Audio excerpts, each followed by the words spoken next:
11 o'clock. Good morning, everyone. How is everyone today? Good. Good. Man, ready to learn some more stuff? Yes. All right. It's yeah. Yeah, I'm going to send it out probably 30 minutes into class because probably in 30 minutes this room's going to be full. You know, people always tend to come in 30 minutes late. Even though it's a 2-hour class, But you guys are here. That's all that matters. And I start at 11. All right. So, one of the things we talked about last week, last week I gave you valuable information on becoming starting to learn how to do HUD homes. Raise your hand if you actually signed up as a bidder. Raise your hand. 4 of you, 5 of you? Okay. I have to wait.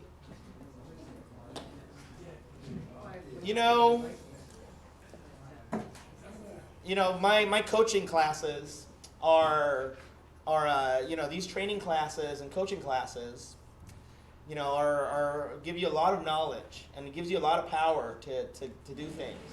But if you don't do it, I can't force you to do it. You can take a horse to water, but you can't force it to drink, okay?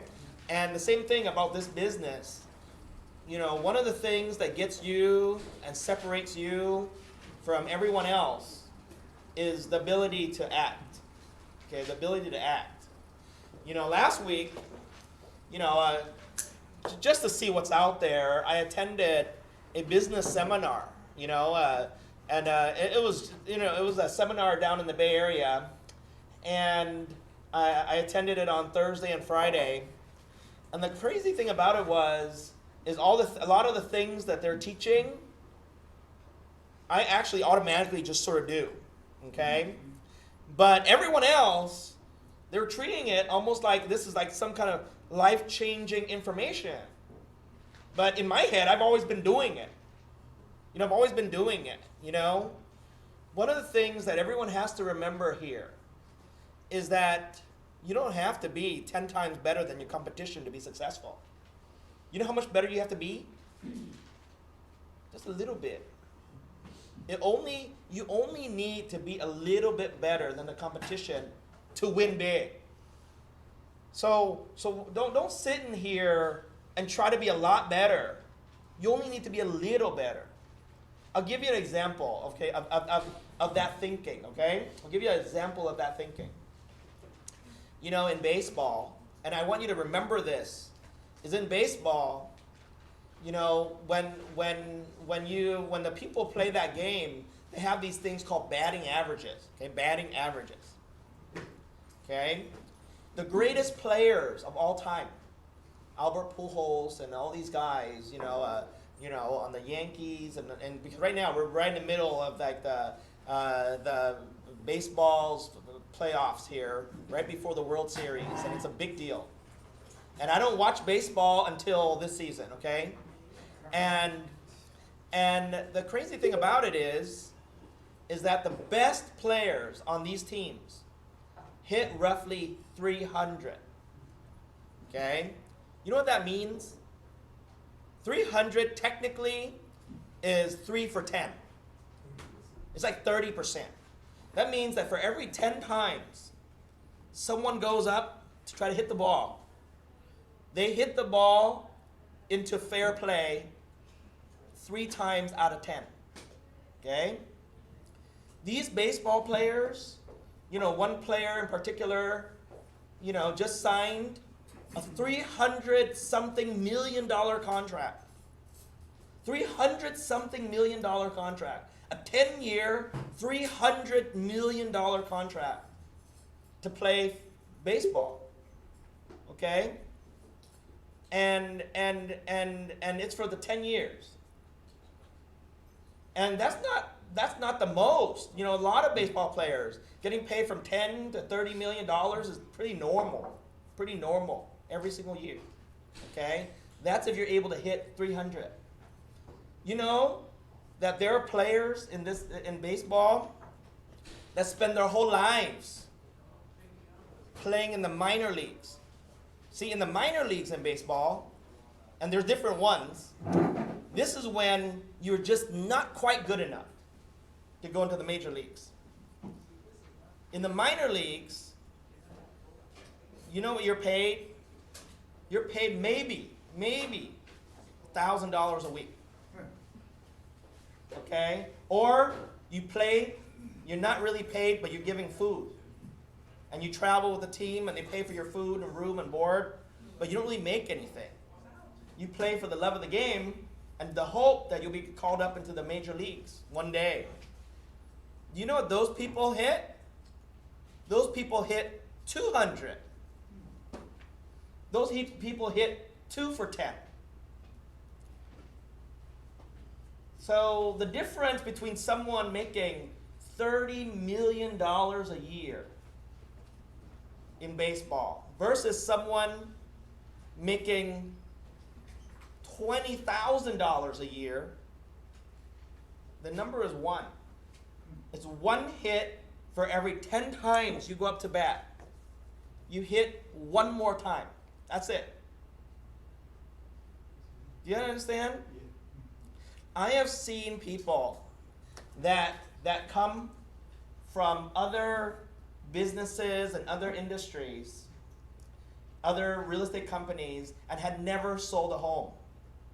And the moment they come to our office, they sell 1. And 1 becomes 10, and 10 become 100. Okay? I've seen people do that. But then I'd say again, I've seen people that never sold a home, joined our company, and still never sold a home. You know what the major difference is we're not here teaching you BS stuff.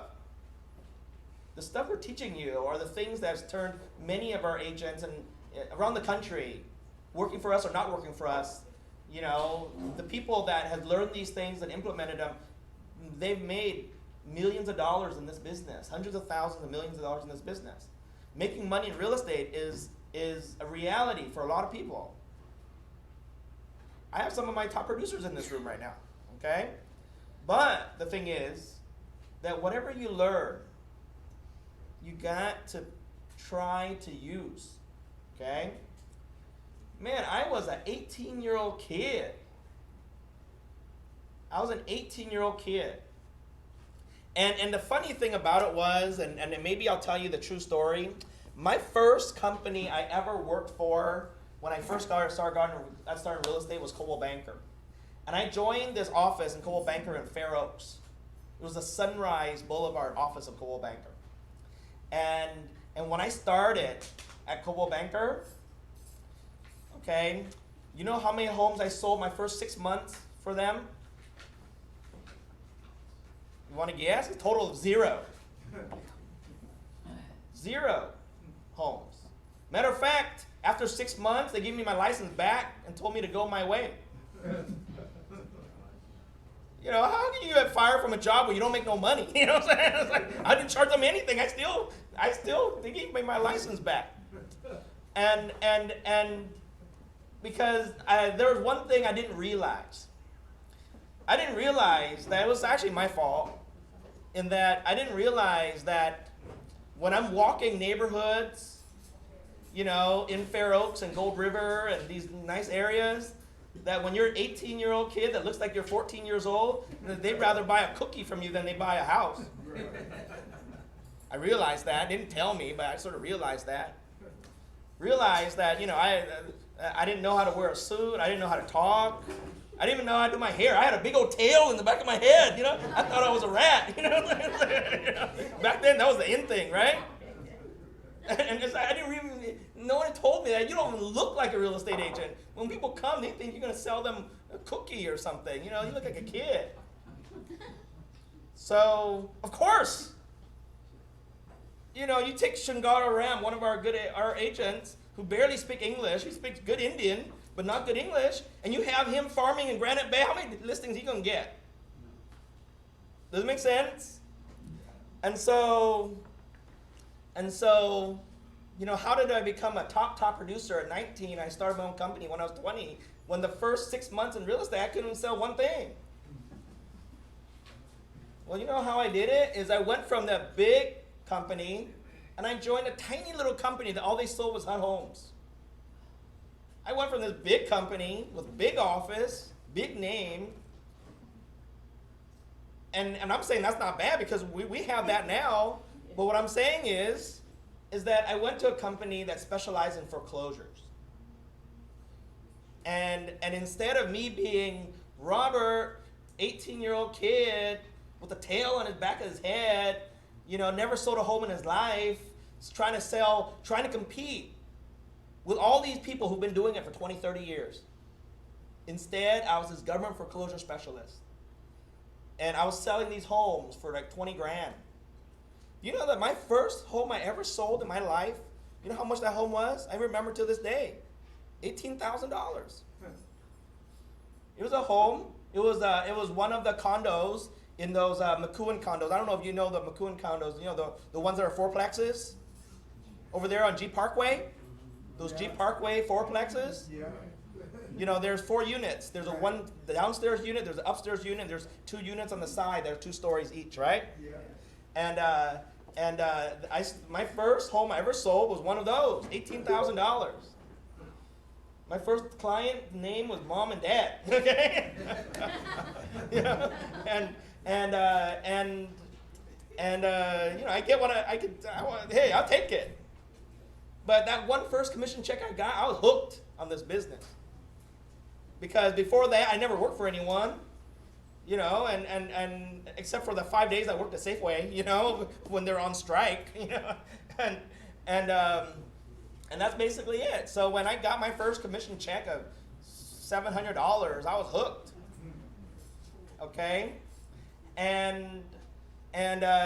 but the thing was that I didn't notice it then. But I noticed now was that I was one of the very few people that sold foreclosure homes. And so that became my niche, right? That became my niche. So when I realized that I was I was one of the very few people that knew how to do it. The contract, obviously, we saw last week was different. The whole process was different. The list we got from government was different. We had to go down to the courthouse. Not the courthouse, but to the HUD department to open up bids at that time. They actually opened up the bids with people sitting around. So when that was the process, not a lot of people knew the process, but I learned that process. And pretty soon, if people wanted to buy a home for $18,000 or $30,000, they'd come through me. But then I had to get it out there, though. So you know what I did? I asked my mom, well, I want to meet people. And my mom, Vietnamese, she didn't know Sacramento Chamber of Commerce or anything like that. So you know what she signed me up for? The Vietnamese Elderly Group Society. I became an 18-year-old elderly person, you know what I'm saying? How are you an 18-year-old elderly person, right? It was like Vietnamese. If you interpret it, it basically comes out to Vietnamese elderly society, basically, okay, and of elders, okay, and so I joined this group with my parents. My parents were already part of the group, so I joined this group, and when I came, I asked them if I could set up a table. They didn't even know what I was talking about, so I just went and took a table. I just stood there with my flyers. I printed a list of HUD homes available for sale, and I put on my crazy-looking suit, cut my tail off in the back, and I just stood there, and I just gave people, this is a list of government foreclosure homes and my name on it. And I just gave it out as people came in. And then after the meeting, people would talk to me, hey, this really belong to the government? Can anyone buy it? Yeah. And I started talking to people. Pretty soon, and I did that every week. They always had their meetings on Sundays, And then by the 3rd or 4th week that I did it, people would send their family members. If they couldn't come to the meeting, they would send their kids to come pick up my list. And I started being the person that sold these homes to all the people. And of course, that group had the doctors and stuff like that, and I found my first doctor client, and he ended up buying one. He liked it so much, he bought more, And pretty soon he introduced me to his brother, who's also a doctor, and his sister, who's also a doctor. Because when you have a doctor in the family, chances are the brothers and sisters, a lot of times it just runs in the family. It's like brother doctor, sister's a dentist. It's like it just runs in the family. And so the whole family was a group of doctors. And the funny thing about it is they all competitive with each other. They all competed against one another. Like when you have all these successful people in the family, they all don't really get along. They sort of tolerate each other, but they all compete. So once I sold one to one brother, the other brother wanted to buy, and pretty soon they all compete to buy. And now I'm this 18-year-old kid selling like 5 or 10 of them a month to these people. They're all like, calling me every day. Hey, what do you have something? Sell it to me first. And so now I had to like put them in order of who can buy first. You know what I'm saying? And then so it became like, so every single week I take a bunch of bids on all the properties. They didn't bid full price and everything. They just, they wanted a good deal.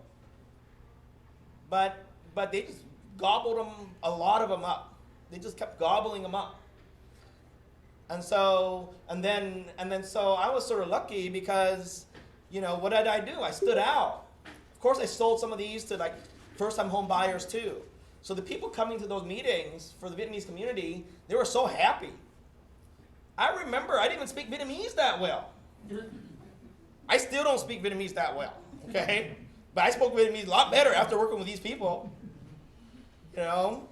And so that's what happened.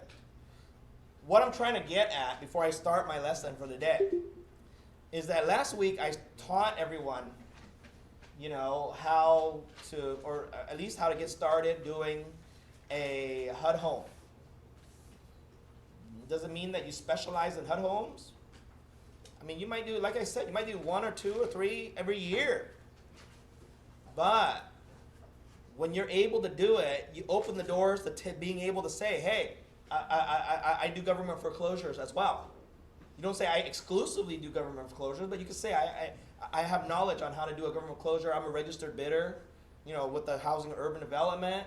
It makes you seem much more knowledgeable. And if that's the case, then more investors might want to work with you. Does that make sense? Yeah. Or more people might want to work with you. And last week I told you there's Officer Next Door program, there's teacher, and so forth. So it allows you to go into new markets. Now here's the question, who's going to do it? See, the crazy thing about success is that all of us get these golden nuggets in our brain. And we sit for class and we might write the golden nugget down. But it's the successful people that actually take the golden nugget, leave the room, and start something. Does that make sense? It's the successful people that when they leave the room, they start something. They start doing something. And those are the people that technically are just a little bit better, because we all have 24 hours in a day, 7 days in a week. We all have the same 365 days in a year, okay? We all are limited to the same time. None of us, don't need to sleep. None of us don't need to eat. None of us, don't have, 4 arms and 4 legs. And so we all have our own limitations. It's the people that take ideas and turn those ideas into reality. Those are the people that really make a difference. Does it make sense? When I first started my company, and this is like a lesson in life. When I first started my company at 20, I thought that all these people would join my company. I was wrong. Who wants to work for a 20-year-old kid? The first 5, 10 agents I called to join my company, they all said no. So what did I do? I started my own real estate class. And I started licensing people. Who did I license? People who don't speak English. I started licensing Vietnamese people of all races and colors. Till this day, I still have people that took my class originally. I don't know if anyone in here ever took my class because I stopped teaching it for, you did, right? Back there. Alma, you took my class. Oh, no, Josie, how long ago did you take my class? 1999. Yeah, she took my class in 1999. 20 years ago, took my class. Got her license, still with me now to this day. You see, so what I'm trying to say is that when I was 18 years old, 20 years old, I started teaching my class. Well, if people don't want to join me, I'm just going to help people get their license. The people already licensed don't want to join a 20-year-old, but people who don't have their license, I don't think they care. They just think of me as a teacher. Does it make sense? Yeah. And they start respecting me right away because I'm the one that taught them. So I started teaching my own class at 20. So that's why I've been teaching all these years. So I'm so used to being in front of the room. Because I started doing it when I was 20 years old, you know? After a year, you get used to it. After 20-something years, it's become an expertise, you know? It's like you don't even have to think about it, right? Yeah. There's different levels of success. You know, they call different levels of expertise. Some people don't know nothing. Some people sort of know it. Some people have been in it for so long, it's just ingrained into your body. So most of the time I teach, I have no notes whatsoever. You know, because it's already here, you know, and I've taught it so many times, I don't need to look at notes, okay?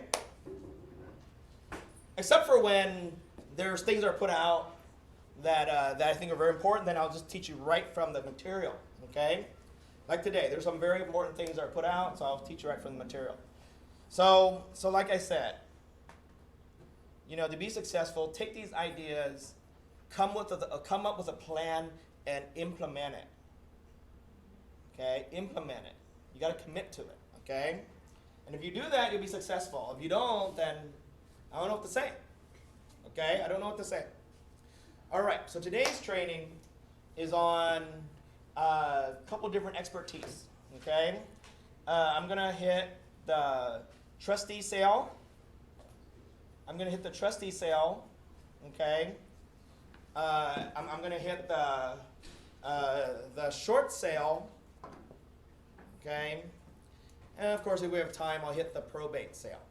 Okay. I'll hit the probate sale. Okay. So let's start with the trustee sale. Okay. The trustee sale is the process in which you help a client buy a property at the courthouse steps. Okay? Anyone in here, so I have a feel for it. Anyone in here have ever bought a property from the courthouse step? Anyone? You have? You've bought a property from courthouse steps? When you bought the property, what happened? Tell me your experience. I usually research first, get the list of the foreclosure, And when you went to let's start at when you actually went to the bidding. right. Did you win the bid? Yes, So how did it work? Tell me. we just starting to before we go there, we usually research. Yeah, of course. And then how did they handle it? Was it pretty fast? It's very fast, so it just depend on the. How many people did you bid against? Probably about 3 or 5. Yeah. 3 or 5? And you won the bid, right? Yeah. When you won the bid, what happened? So they just write they have write a receipt for us. Yeah. You wrote a receipt? this one, And what did they give you? They call it trustee Trustee deed, right? deed. And then what did you give them? We have to give them the cashier's check. The cashier's check. Right. How did you do your cashier's check? Cashier's check, we just get it from the bank. Yeah, but how many cashier's check did you bring? We have to, usually I have it in different denominations. Yeah, denominations, 100,000, 200,000, Yeah. 50,000, and just give them Did you have the exact amount? it's almost covered Okay. the amount. And What did you do with what did you didn't have? well, you cannot. Yeah, I didn't know that they allowed us to have it or not, but I usually cover the Okay. amount. Yeah. Okay. So is that the same for you when you bought it? Yeah, you have to bring all these money orders. You Yeah, don't know or what you're cashier's gonna checks. bid. Uh-huh. You have to wait like 10 days to get the money back. So, Okay. you know. If you had an overage, right? Yeah. Yeah, that's if you have an overage. Number one, you can't bid more than what you have. Okay? If your check denominations is a little bit over, then you wait, and then they'll refund you the difference, okay, on what you bid. All right? But let's talk about that, okay? So the trustee sale. there's a process in order for someone to lose a home. Okay? Normally, when someone is 90 days past due, so the foreclosure process does not start at the 30-day late mark. Okay, does that make sense? Yeah. It does not start at the 30-day late mark. That's why it's called a 30-day late. Okay, it does not start at the 60-day late mark. Okay, it does not start at the 60-day late mark. But at the 90-day late mark, okay, then you receive a notice. Okay? All right? A deficiency notice. And that's when the process starts. Okay? Default notice. So basically once you're 90 days late, the default starts. Okay? And so once the default starts, there's a 90-day notice of default period. Normally there's a 90-day default period. So remember, you're 90 days late, so you receive notice of default. Then the time starts when you receive that notice, and the time is 90 days for notice of default. Okay? So you need to understand this, because when I say, I'm going to teach you on trustee sale, all right, it's very important to understand this for short sale as well. Okay? So after the 90 days you're late, you get notice of default. Notice of default, there's 90 days. Okay? And that's the notice of default period. Once the 90 days has passed, you get the trustee sale notice. You get the trustee sale notice. Okay? The notice of trustee sale is 21 days.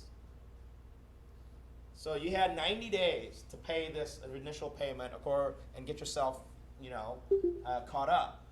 If you're not caught up in those 90 days, you get a notice of default, and there's another 90-day period. Okay? All right? So that's 6 months.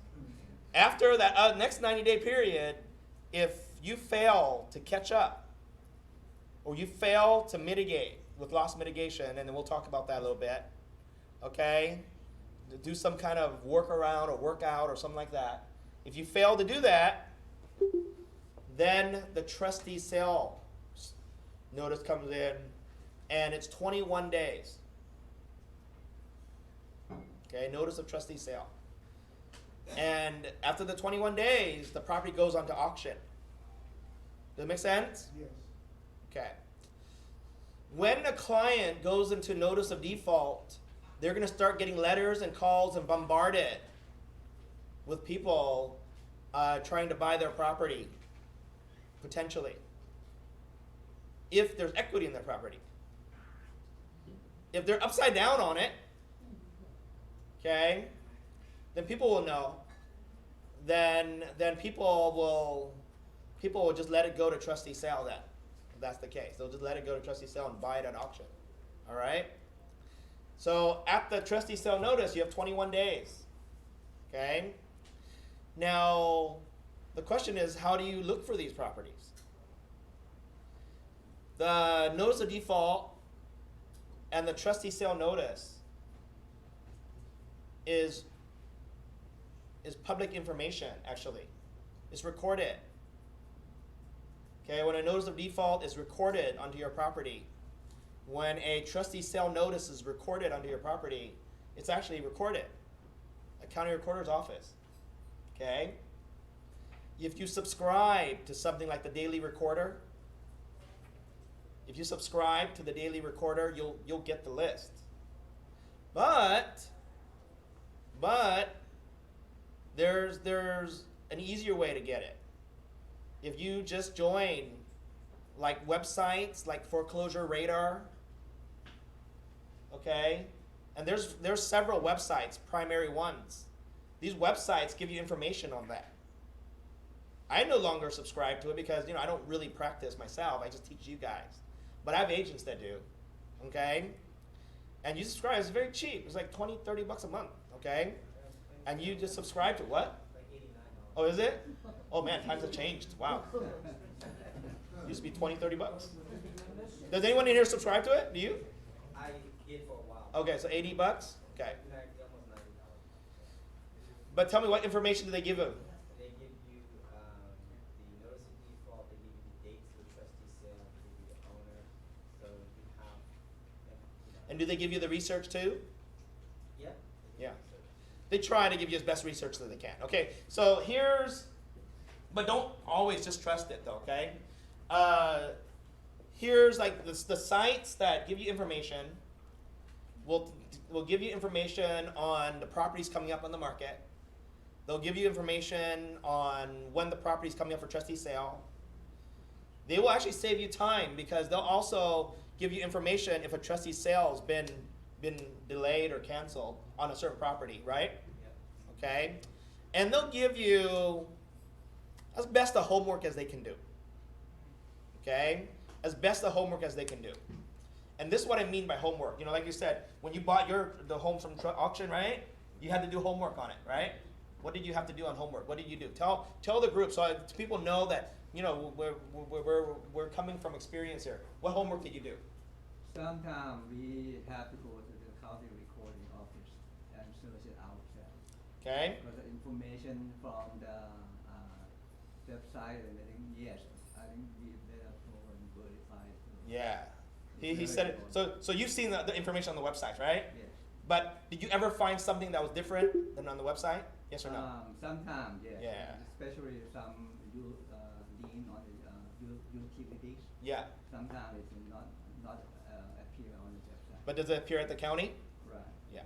All right. So here's the thing, okay? Because I'm giving you guys experience. We're experienced doing this, okay? Is that the websites try their best to get whatever information that's there.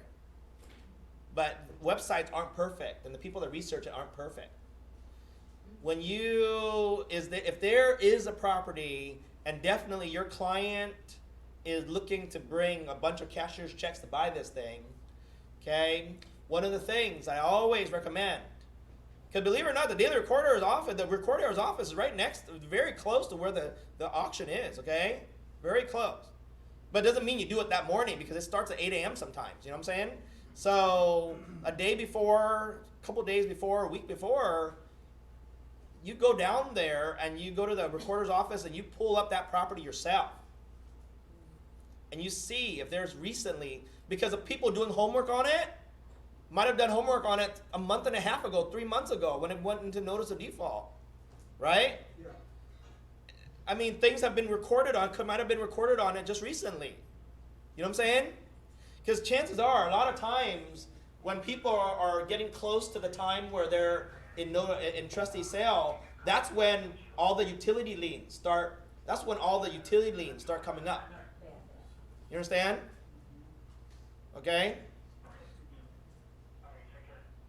Okay. So because of that,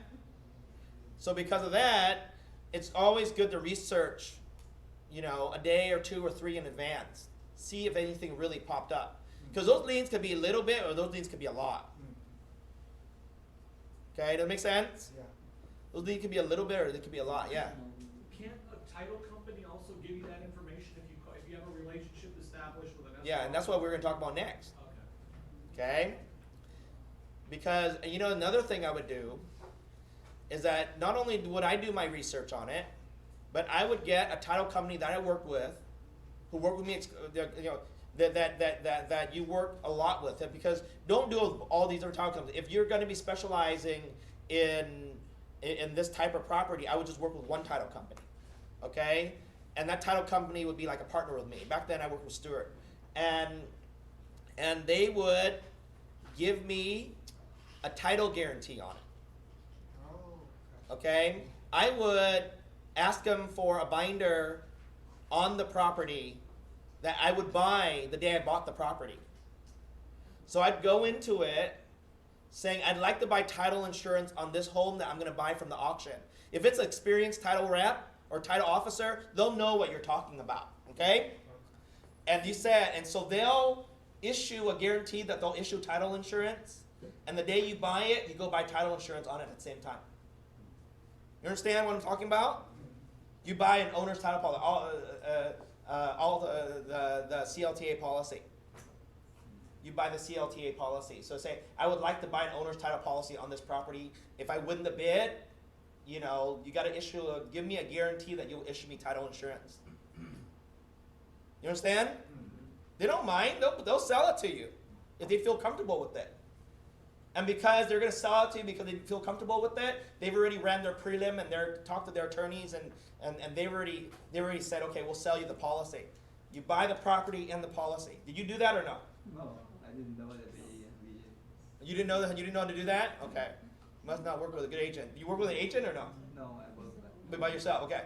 Yeah, so you buy the policy, yeah. I want to give an example. When I worked for my customer property, Uh-huh. my favorite property was listed, and after a couple of months, they called me. They said we have like lien on the property, Uh-huh. utility 7,000. Yeah. My customer called me saying, "What's going on? 7,000." I said, "That's not your problem. It's title problem." Yeah. So I spoke with the guys and I said, "This is customer like we got property from listing." So because we thought it's everything okay, there was title company default, and the title company was paid. Yeah. Buyer doesn't pay. Yeah.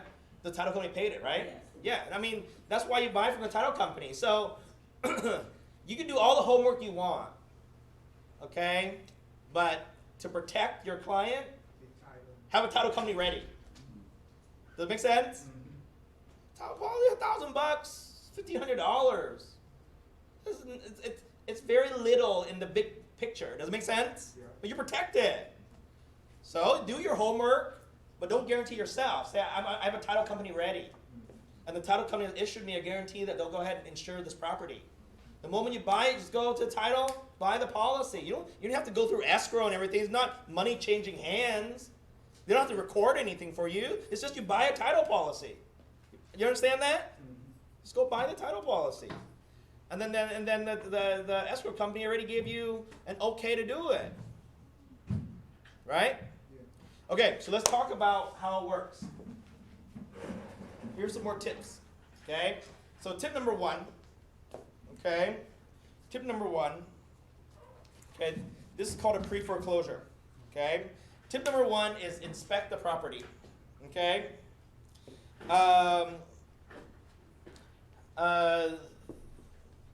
Obviously, if someone's losing their home, you won't be able to go in there and look at it inside. Okay? But do a drive-by of neighborhood. You know, see what you can. Don't be jumping fences or anything like that. Okay? Okay? You know, all right? But inspect the area. Make sure you like the area. You know, do your homework on the property. Okay? Look for any liens. Have a title company ready, you know, to issue a title policy on it. Okay? All right? Now, here is one of the things that a good investor, and you helping a good investor, sometimes you might do, is sometimes the people don't want to lose the property, but the property is actually, you know, they don't have a big loan on the property. Okay? They don't have a big loan on the property. And a lot of times, some people get in trouble with the property is because the property is considered a condemned or dangerous building. So they can't rent it out. They can't continue to make the payments every single month because they can't rent it out. They can't get income. And there are all types of city citations and violations on it. Okay? So when you talk to these people, you know, there are groups of investors that will buy the property before it gets to trustee sale. Does that make sense? Okay? They'll say, hey, you owe $100,000 on the property.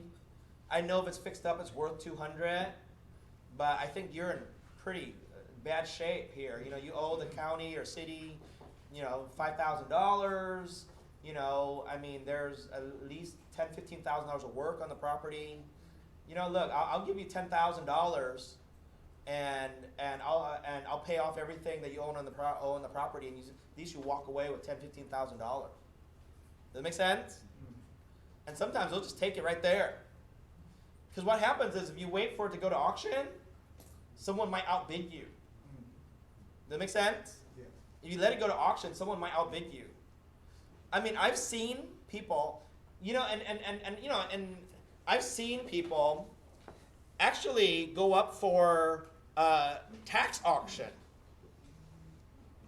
I've seen people actually risk losing their home for tax auction because they haven't paid their property taxes for so many years. But the homes are paid off. Wow. I had one of our investors, who at the time was actually an agent, bought a home downtown right here, I think right off T Street. And the lady owed like $20,000, $30,000 in taxes, so he bought the home for like 40 grand. He gave the person like $10,000, $15,000, and he bought the home. Home was free and clear. It's just that they owed the taxes. What people don't realize is that the trustee sale is not the only auction that comes up on the market. Every year, all the counties have a tax lien auction. Do you realize that tax liens are priority even over notes? Okay, Okay. first. Now, of course, if the first is owed a lot of money and the property has value, you know, then the first will probably pick it up unless they don't know about it. You know what I'm saying? But the thing is that property tax, that's why people have impound accounts. You know what I'm saying? That's why lenders establish impound accounts for you or they make a requirement because they want to make sure that taxes are paid. Because for some reason, if tax is not paid, the lender will pay it a lot of times, but then put you into default. They'll pay it and put you into default. But what you do see is like in really, really old areas where people already paid off their home, you know, I mean, and then now you're like 80 years old fighting dementia and Alzheimer's and your family's somewhere moved to a different state, you know, like we happen to be in a country where a lot of young people don't take care of the elderly. You know what I'm saying? Yeah. You see? And you'll see more and more of that. You know, people in their 80s and 90s who own these properties for the last 80 years, these properties are all paid off. You know what I'm saying? But somehow they've gotten to the point where they stop making their taxes. They stop paying their taxes. And they ignore because, you know, they're not in the right frame of mind. They might be in a care home and their home left vacant. And so they're getting all these tax bills and their family don't know what to do with it. They don't want to pay it for their family member. So all of a sudden, these properties really go on tax sale. I mean, do you remember when you first got your license, you learned about adverse possession? Yeah. You know what the rule on adverse possession is? And if you go pay someone's property taxes, you know, and you set your address there, and you set yourself there, and you pay their property tax for 5 years, it just goes to you. Oh, You know what I'm saying? You know? Well, I mean, but if you don't pay your property, the government doesn't care because if you pay the property taxes for 5 years, after 5 years, it goes to you. If no one pays the property tax, after 5 years, it goes to the government. They just tax sale it off anyways. You know what I'm saying? So that's the thing. So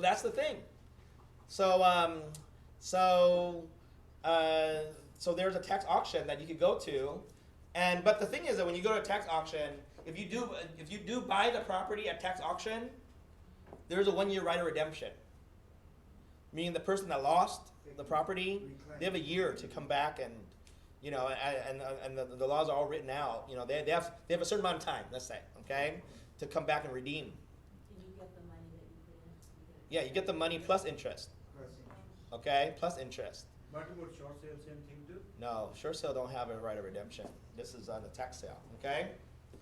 But if you buy, but I've seen investors buy I've seen investors buy a tax lien property, put $150,000 into it, and then it gets redeemed. You don't get the $150,000 you put into it. Oh, So you just hold on to it for a year. Yeah, so that's a problem. that would not be good. Man, your butt just got done buying it, thought you got a great price. You put $250,000 into like remodeling and making it new, and the person said, "Oh wow!"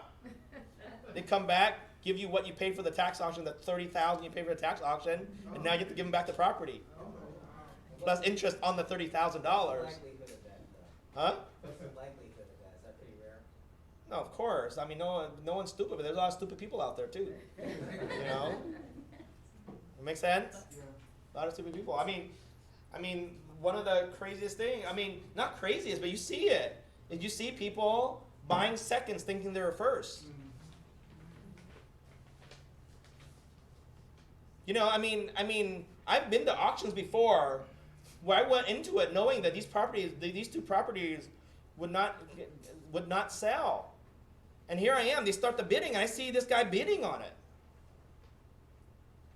I think to myself, why is he bidding on this property? And one time I saw two people bidding on it. And I'm sitting there looking at them going, they're bidding on this property.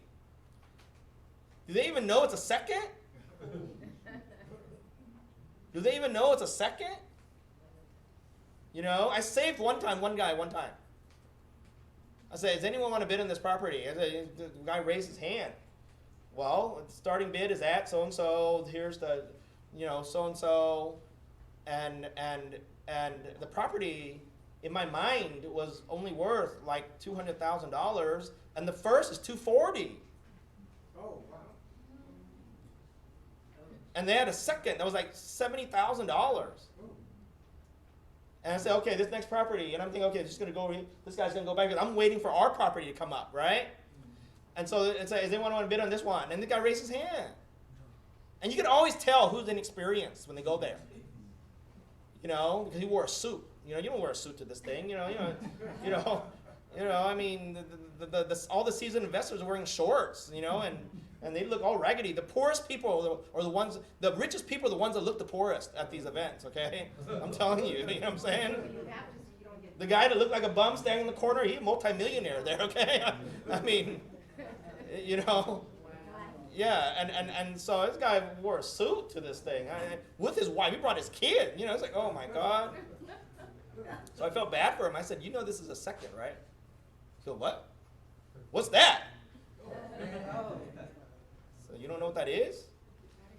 Because, and no one was shushing me. So I said, this is a second, right? And he didn't know what that meant. I said, if I were you, I wouldn't buy it. He goes, well, no, but I'm only buying it for $70,000. He thought I'm trying to bid against him. He was like trying to argue with me. Oh my God. I said, I'm not going to bid on this property. I'm telling you, you're buying a second, okay? And everyone's like looking at him like, oh man, this guy's a rookie. All the experienced people looked at him like, man, this guy had no clue. Hey, this is a second. Means that if you bought this property, you got to pay $240,000 to your first before you can do anything. And then his eyes went, and then after that, he thanked me. But it's like, other than that, everyone else stayed quiet, Everyone else stayed quiet. I told him, this is a second, you know that, right? And then I saved him. But one time I couldn't save these people. No, because they wouldn't disclose it for anybody. Yeah, one time I could not save these two people. They were new. Oh, wow. And they bid against each other. And then, How do you know it's the second or the first? because you know who's auctioning the property off. Oh. And when you pull up the information, the public records on that property, there's a first recorded. It's on the prelim. I don't pull a prelim on every single property, but when I'm at the recorder's office, might as well only take me a few minutes. I look up all the properties coming up just to see. Don't take that long. I already drove down there, already paid for parking. Might as well look them all. So I just went and looked at it. I said, oh yeah. And so I had the list of properties coming up for sale that day. And I have my notes. This one worth this much, comp is this much. This one owed this much, worth this much. Target bid is about here. And then these ones, no way. And they're bidding on a property. I put in no way. Put big numbers with a star. No way. And they're bidding on it. So, oh man, I don't know what happened after that, but I don't care. But so that's how it works. Okay, that's how it works. Okay, so I have some notes here. Okay, on the day of foreclosure sale. Okay, on the day of foreclosure sale, there's an auctioneer. Normally, so you know, there's always going to be a credit bid. Okay, so normally the starting bid is the amount that's owed to the bank. Okay, starting bid is the amount that's owed to the bank. Okay, on some instances the starting bid is a little bit higher, in some instances the starting bid is a little lower actually. Okay, but you always know what the starting bid is, and normally you would bring an offer. You bring. I tell my clients I bring one check for the amount of that starting bid. Okay, if no one bids on it, then you win, right? You have to wait to get money back. You just give them that check and say, hey, ready to sign it over to them. Okay, right? Okay. But you also bring, increments in advance. Now, when you did it, your cashier's checks, who did you make the cashier's checks out to? The name of the trust. When you did it? Huh? I'm not sure which one it is. No. But normally you make it to who? When you wanted to bid on that property, who did you make as the payee? For whom to pay? Huh? What company did you pay? Like who did you write the checks to? The bank. To cash? Like all the little checks, huh? All the same, like to the same, To the same group or to the courthouse? not in the courthouse. Okay, so who did you write it to? Don't remember. Do you remember who you wrote it to back there? So the name of the company must be for the auction. So when you were auctioning your property, Thing like in my name. huh? Put my name in, and because that it has to go through with the bid, and the auctioneer will hold the check. So you made the check in your name? It seems like I made it to my name. Okay. How about back here? I forgot your name is. Next to you, James. How about you? When you went to auction, who did you make the checks out to? Make them out to the county. What's that? Well, we left them blank. I left them blank until on law, and then I make out. Okay. To who? The county or the No. You don't make it to. Trustee, I'm sorry. I've been to so many. So who did you make your checks out to?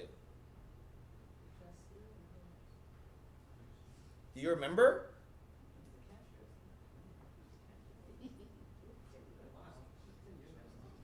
Okay. There's several ways you can do it. One, you can make it to yourself and then sign it over. Okay, but check first. Okay, check first how they want it to go. You could call down to the courthouse and you ask them, who do you want us to make the checks out to? Okay, their procedures might have changed. All right. You can make it out to cash. Okay, but it's risky because if you lose them, that's not good. Okay, if you can make them out to cash, okay, some auctioneers do it a little bit different. Okay, so you have to call and check first. Okay, call and check first. It's been so long since I've gone down, but back then there are several ways you can do it. You can actually make it to yourself. Okay, but so if you didn't win, you just go back and deposit it yourself. You understand? Yeah. And if you win, you just sign them over. You know what I'm saying? Pay to the order of, right? Or you just make them for cash. You know, they don't really allow cashier's checks to be blank unless you just bring a bunch of money orders. Make sense? I've seen people bring money orders, okay? Then you just leave it blank and you just sign over the money order. All right? So that's just how it goes. But don't bring cash. Okay? All right? And don't bring personal check either. Has to be a real funds, okay? All right.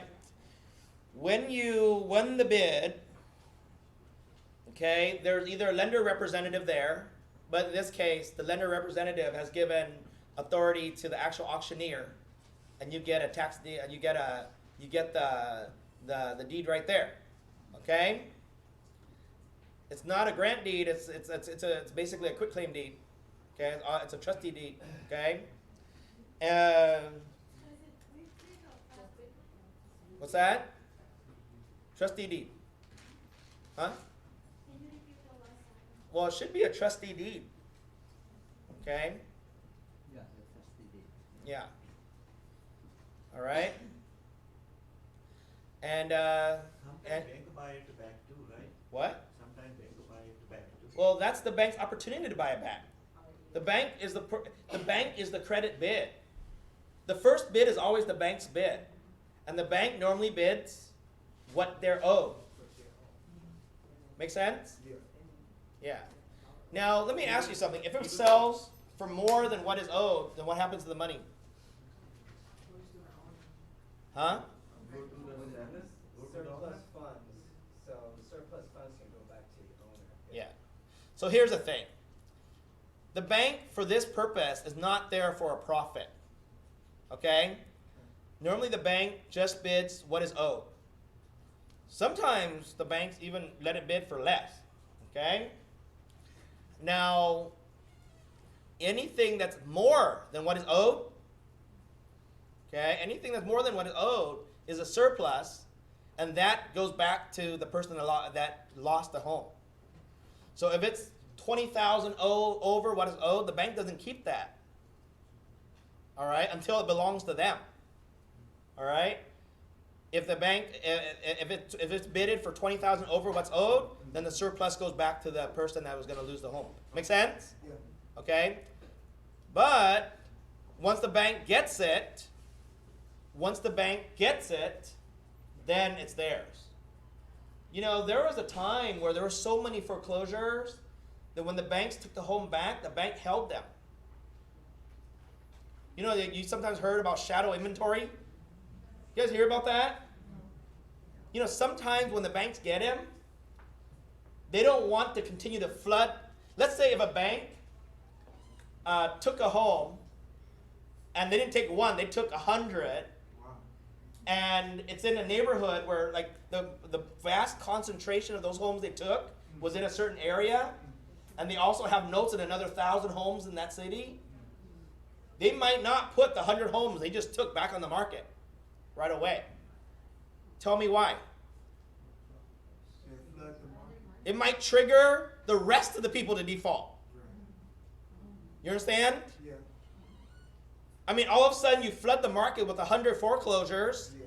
Everyone else trying to sell their home or are gonna panic, Yeah. and you might run into a bunch of other foreclosures. Does that make sense? Yeah.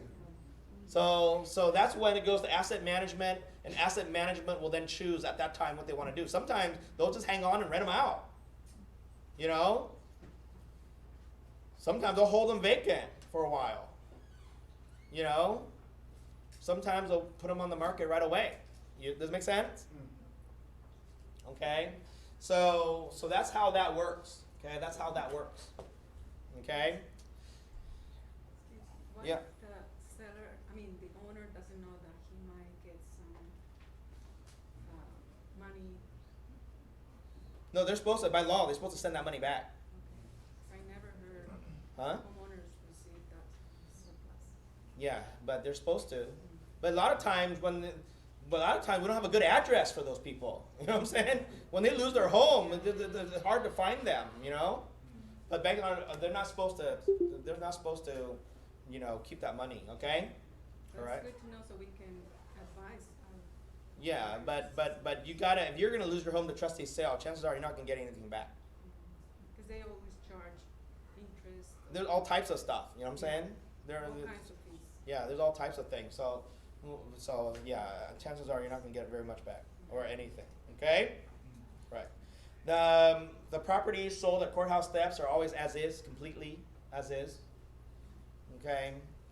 Once you get it, you don't even get a guarantee on your deed. So make sure that you get the title insurance. Make sure that you do your homework, because basically that's it. That's what you get. Okay, does that make sense? Yeah. Okay. All right. So, but that's the court auction. Do your homework on it. You know, in the class, more towards the more towards one of the later classes, I'll probably just pull up a couple of trustee sales, okay, and have you look at it, and we'll look at what the foreclosure rate are of one of the properties, and we'll just look to see what's recorded on it. Does it make sense? Yeah. Okay, but not today. All right. Okay. Today I want to move on to the short sale process.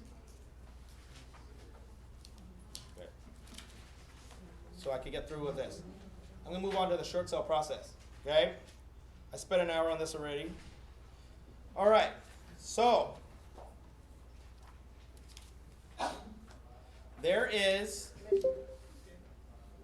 a short sale process. We even have a short sale escrow checklist on short sales. We even have a checklist on short sales. Okay?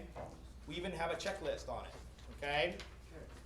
Now, anyone in here? Yeah. Is that available online? It's actually, I believe so. You could, I think it's on our back office, the short sale like checklist.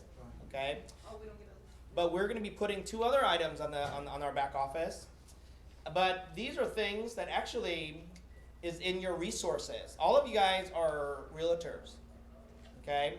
So the realtor's back office also puts out a little bit of a checklist on short sales. It's not as comprehensive as mine, but they do have some tutorials on that. Okay? But I'm going to go through our training on short sales. Okay? Okay. So what is a short sale? So someone tell me, what's a short sale? It's when the bank decides to take less than what's owed on the Okay. Okay, a short sale occurs when you owe the bank more than what you think the home is worth. Okay?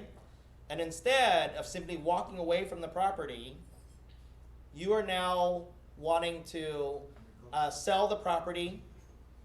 The intent is you're not going to put any money in your pocket. You're going to sell the property so that you don't have a foreclosure on your record. Right. Okay? And you're asking the bank to take less than what is owed to them to make it whole. Okay? Sometimes the bank will take a deed in lieu of foreclosure. And that will eliminate your need to do a short sale. Okay? But it doesn't happen. It happens in more states where the foreclosure process takes forever. In some states, the foreclosure process can take years. Okay? So because of that, sometimes the banks will do a deed in lieu of foreclosure. So have you heard of that, deed in lieu? So it's called a deed in lieu of foreclosure. And a deed in lieu, okay, L-I-E-U, okay, that basically is the bank going, okay, here, just go ahead, deed us back the property, we'll just take it off your hands, okay? Okay. All right? But that thing is same thing like a foreclosure too or no? It go to your record too or no? Yeah, well, it goes as the bank having the write-off debt. Even a short sale is like that. It's a bank writing off debt, but it doesn't look as bad as a foreclosure, okay? It doesn't look as bad, okay, as a foreclosure. You know, like a foreclosure eliminates you from getting, for some years, you know. Now, more and more loan programs are coming up right now where you could get a loan not too long out of foreclosure to buy another home, but the rates are higher, okay? Whereas the rule against short sales are a little bit lighter, okay? So for the client, why do you want to short sales? Because you avoid the foreclosure. Does that make sense? You avoid the foreclosure. Now, the short sales normally have a hardship to it, okay? Okay, normally there's a hardship, okay? So in order for the banks normally to consider a short sale, there has to be a good reason why. Okay, there have to be a good reason why you can no longer make your payments. Okay? We have samples of hardship letters I could point you out to. Okay? I could point you out to samples of a hardship letter. Okay? So one of the first things to determine if a home needs a short sale is you see what is owed. Okay, you see what is owed. Okay, because when you sell a home, there's factors. You know, you have to pay a commission to both seller, listing side and buyer side. There's closing costs. There's, there's closing costs. There's all types of stuff. You know what I'm saying? Some people don't realize that when your home is worth 500 and you owe 490, there's not enough money there to sell the home because of commissions and all those types of things. So sometimes when you sell it, you're just selling a little bit short. Okay? Those are easier to get through than if you sell a home for really, really short. You know, there was a time during the mortgage meltdown where people owed $1.5 million on a property and sold the property for $500,000. Does that make sense? Okay? It was sort of crazy. I don't think that day is ever going to come where you're selling a home short for half. But I see a day, okay? And here's why I think short sales are important to learn. Is that right now, FHA loans are 3.5% down. Normal conventional loans is 5% down. Make sense? Home needs to only go down 5-10% to be underwater. Yes. You guys understand that? Yeah. You know, we're at sort of like a peak of the market. If you're putting 5% down or 3.5% down, homes don't have to go down 50% to be underwater. Homes only need to go down 5-10% to be underwater. Matter of fact, homes don't even need to go down to be underwater. A commission is normally 5%. Yeah. If homes stay the same and you want to sell, you're sort of underwater. Yeah. You have to pay to sell your home. Does that make sense? Okay? So because of that, I think having the knowledge to do short sale is very important here. Sometimes you do a short sale, you know, just because you just don't want to, get a foreclosure, okay? And some people think, and I don't think it's good advice, some people think that you have to be late on your payments in order to even start it. So sometimes agents give not so good advice to their clients. You never want to give advice, don't make your mortgage payment, so that you have to be in delinquency in order to start talking to loss mitigation. Does it make sense?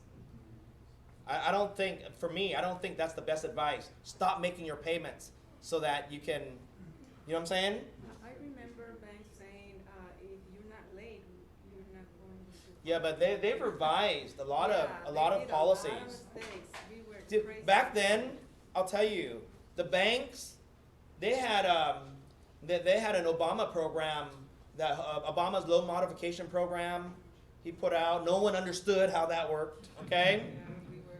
No one understood how that worked, you know, because we're always in the thick of things because we have so many agents. And so one of the things that the banks, and the banks at the time didn't understand, is that people are struggling to keep their payments up, but they don't want to get a late. They don't want to get a late. But a lot of banks, they wouldn't talk to you until you were late. Yeah. Does that make sense? Yeah. They didn't want to talk to you until you were late. You know?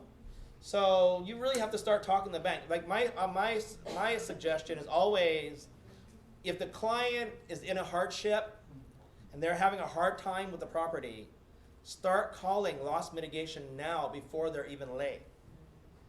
And straight out, if the person on the phone says your client is on schedule, none of their payments are late, so they cannot be in a hardship, then ask to talk to upper management.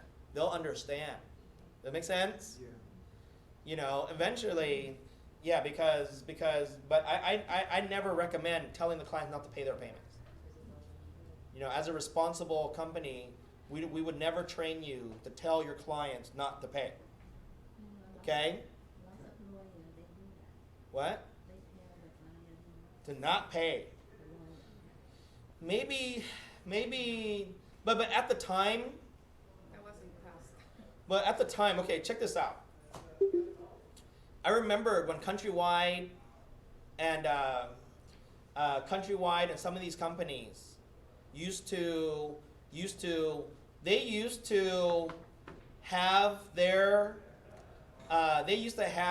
loss mitigation in one department, in one building, in one state.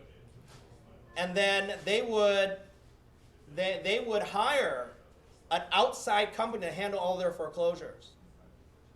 Reprop.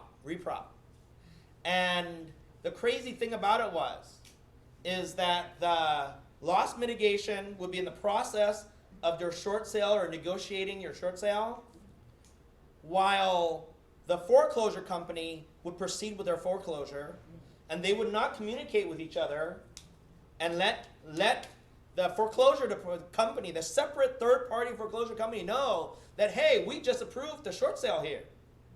So I've seen people in the middle of the short sale get their short sale approved, in escrow about to close, and days before they're about to close on the short sale, they get a notice saying your home was just sold at Trustee sale yesterday. Does that make sense? Oh man. Oh man. It was crazy. Agents were getting crazy, yeah. Oh man. I mean, you would think that that home, and then they blamed it on their software system, didn't communicate with each other. You know? But it was crazy. It was crazy during that time. They have too much on their plate. It was crazy during that time but now I don't think that'll ever happen again. You know, they learned a lot from that time. Okay? So these days, you know, they're required within a certain amount of days after your first delinquency, they're supposed to communicate with you and try to see how they could get you back on track. Make sense? Yeah. And if we know of a client is thinking of going the short sale, we will start talking to loss mitigation right away before they miss a payment. Okay, and saying, hey, them missing a payment is imminent here. My husband just lost his job. Okay, all right. Someone just got into an accident here and they have a hardship. Okay, so the basics is that the bank grants you, okay, grants you the ability to do a short sale for a hardship, okay?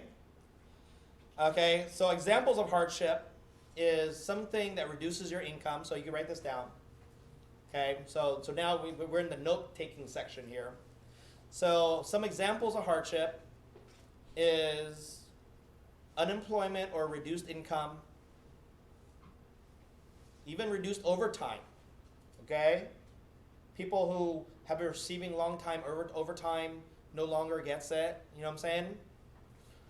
So it could be unemployment, reduced income. Hardship is a divorce, is a hardship.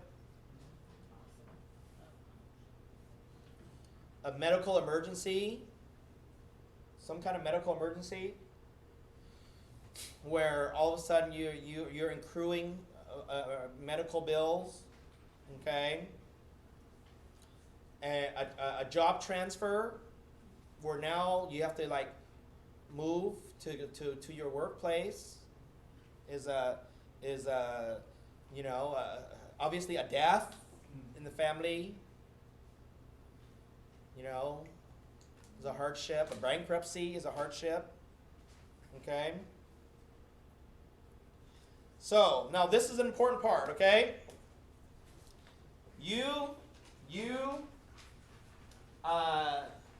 In a short sale. Now I'll tell you this much: if you become a short sale specialist, or you know how to do short sales in a market, and I wouldn't be surprised, not to scare anyone, but I wouldn't be surprised that in the next 6 months to 1 year, you'll be picking up quite a few of these listings.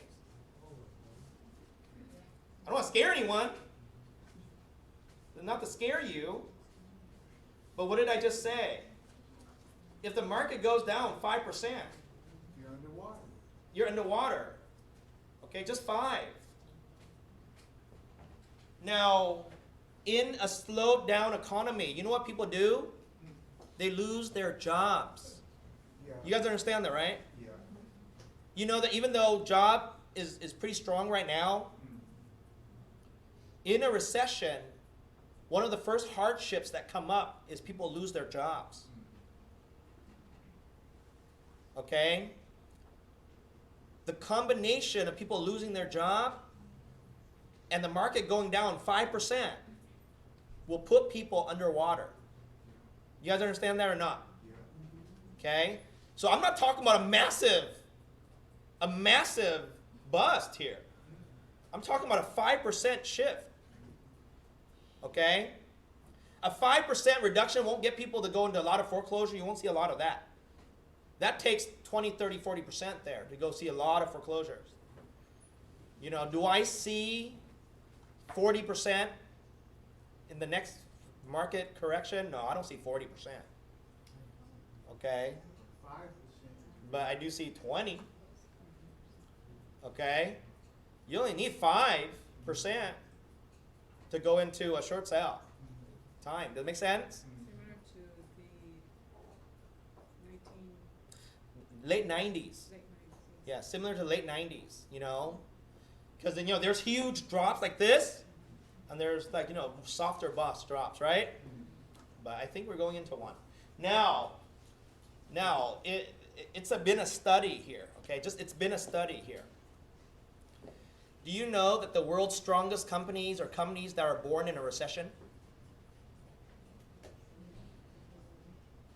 Do you know some of the strongest companies in the world are the companies that are born during a recession? Tell me why. Tell me why. They bought a lot of properties and then price went up. More inventory. More ability to eat your competitor up. How many people attended my class where I gave you the 12 most important things to do during a downturn? Did you come to my mandatory meeting? Raise your hand if you attended that mandatory meeting where I went over the 12 things to do to combat this industry. You guys wrote that down, right? Yeah. Okay? Because I train on a lot of stuff. And I'm always trying to be ahead, okay? Well, just so you know, when the market goes down, okay, if you want to be a superstar agent, you're not producing as much as you would now or when it's in a boom. But what you're getting is what you're winning is you're winning market share. Okay? What you're winning is you're winning market share.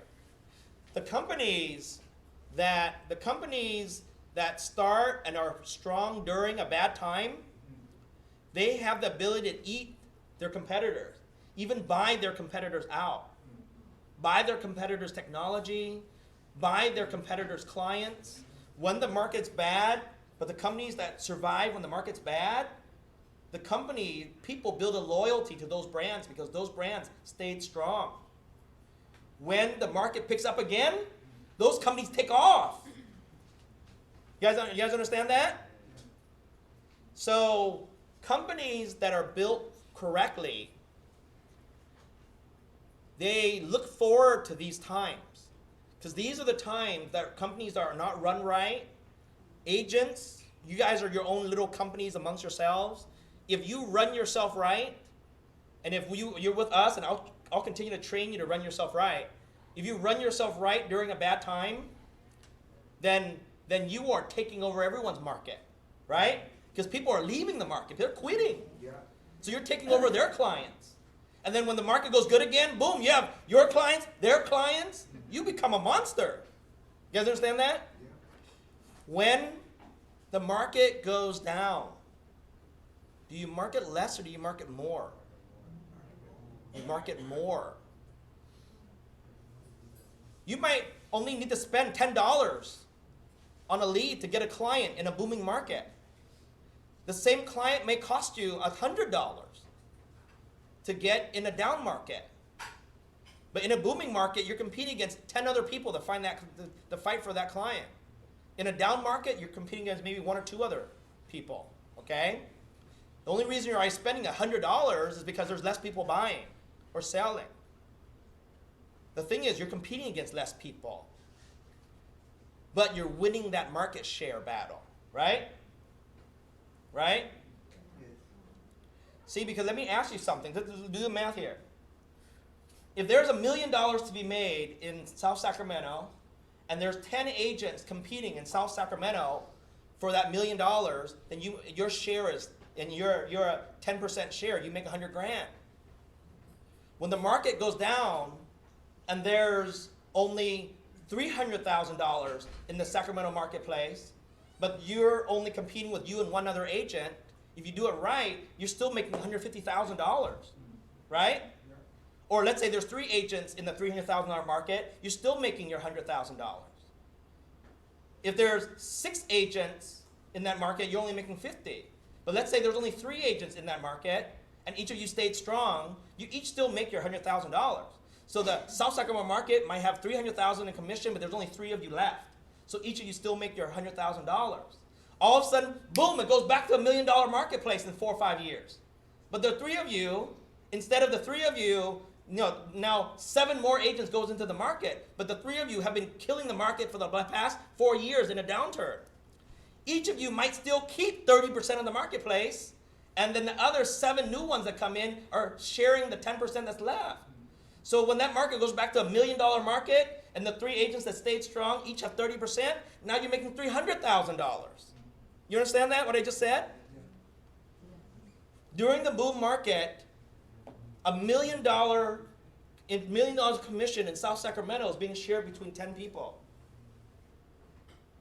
Okay? Each person making 100. In a down market, the $1 million commission might have shrunk into 300,000, but there might only be 3 of you in that market. So you still make your 100,000 if you do it right. But you're capturing 33% of that marketplace. When the market picks up again, people start jumping into the market as newbies, right? Or they're resurfacing, but they've lost their share already. And you maintain 30%. So now you're back to 30% of $1 million market. You guys understand that? See, what happens now is now Bank of America, Wells Fargo, Chase are bigger than they've ever dreamed about. Some of it is artificial because they got bailed out, okay? But you know, some of it is artificial because they got bailed out. They didn't really save themselves. The government saved them. Yeah. But back in the days, I don't know if you remember, back in 2002, 2003, there were big players out there. Countrywide, World Savings, Washington Mutual, AccuBank, Greenpoint, all these companies. Man, when the market collapsed, even Lehman Brothers went out of business. They're one of the biggest companies in the world in banking and investing. One of the biggest in the world ever in history. Lehman Brothers have been around since the 1800s. Great Depression couldn't put them out of business. But the mortgage crisis put them out of business. But guess what? Well, when the companies got bailed out and so now they gobbled up everyone else, now guess who we have? We have Bank of America, Wells Fargo, and Chase. That's about it as the big players out there. You guys understand that? So what I'm trying to tell you is, you know what I'm giving everyone in here, this room? I'm giving everyone, okay, some very powerful tools to take into the down market. Does it make sense? Why am I giving you these tools? So that you could pick up market share during this period of time. You understand? All right? And still make the 100 that you were making before. But because you have these tools and you're still surviving in the down market, when the market goes back up, you can be thriving. You'll be killing it. Does it make sense? Okay? So that's why I'm training you how to do short sales, okay? All right. One person brought me a very good point, okay? So I might actually do this, is if you go through this full foreclosure training, maybe by next week or the week after, I might actually have you sign, you know, a non-disclosure agreement so to protect the rest of you. Is the last thing we want is one of you to take this class for free, and then after learning all this stuff, leave the company, and now one of you become our competitors here. No way. It happens. Does it make sense? So it's the agent came to me. I don't think about that kind of stuff sometimes because I trust everyone. But they just said, hey, Robert, you're teaching us such good stuff, like commercial training and this and that. What if someone just takes your class, sits in class, and then, 2 months down the line, they just leave, and now they become our competitor? And I said, let me see what I can do about that, okay? All right, so the next topic is the package. This is very important, okay? Is the package. Okay. Okay. When you're helping a seller with a short sale, you need to know what to get together. I call it the package. Okay? You get a short sale package together to prove to the lender, or the bank, that your clients are basically would be a good candidate to qualify for a short sale. As a good agent, if you look very knowledgeable, because a lot of agents start a short sale, they don't know how to get a package together. Okay? First thing on the package, we have the form here. Okay, is the letter of authorization, which allows you to speak to the bank. The first thing in any package is an authorization letter allowing you to speak to the bank on behalf of the client. Does that make sense? Okay. The bank will not talk to you unless you have that. Okay? Number one. Huh? No, we have it. We have the letter. We can just send it to you. I'll have Linda put it in the back office. Does it need to be notarized? No. No. Okay? Signed And it's too hard to have to sit with a client and pick up the phone and have the client give authorization for you to talk, because a lot of times it'll take several phone calls to get the loss mitigation, okay? So you have that letter. Now when you have that letter, they have to talk to you. Okay? If they refuse to talk to you, they can get in trouble. And who can be the people authorized? What? Just the sellers themselves? No, the person on the loan has to be the person that signs the authorization for you to talk to the lender, okay? Okay? Whoever's on the loan has to be the person that authorizes you to talk to the lender. Once you're given authorization, that's pretty powerful, because hey, look, they've assigned me the authorization to talk to you regarding this. I'm a licensed real estate agent. If you do not talk to me about this, you're breaking the law. Because the law is, with the SAFE Act, all right, the requirement for you to try to work it out with your client has authorized me to work on their behalf. Make sense? Okay. Okay. Next one, a financial statement. Okay. There's a financial statement form that we'll post in the back office. We'll just call the whole thing a short sale package, okay? We'll call it a short sale package, and we put a financial statement form in that short sale package, okay? And then probably next week's class, I'll go over that form with you. I'll go over the whole package with you. I just want to introduce it to you today, but I don't have time. I only have 30 minutes left, okay? So I want to get through this first, but then we'll go through the specific forms.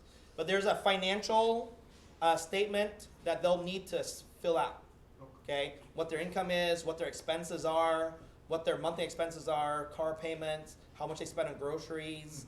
So there's a financial statement. And the financial statement will break down how much they make and what they have to pay out, okay? So it's pretty detailed. But with that form, it'll make you look like you really know what you're doing, okay?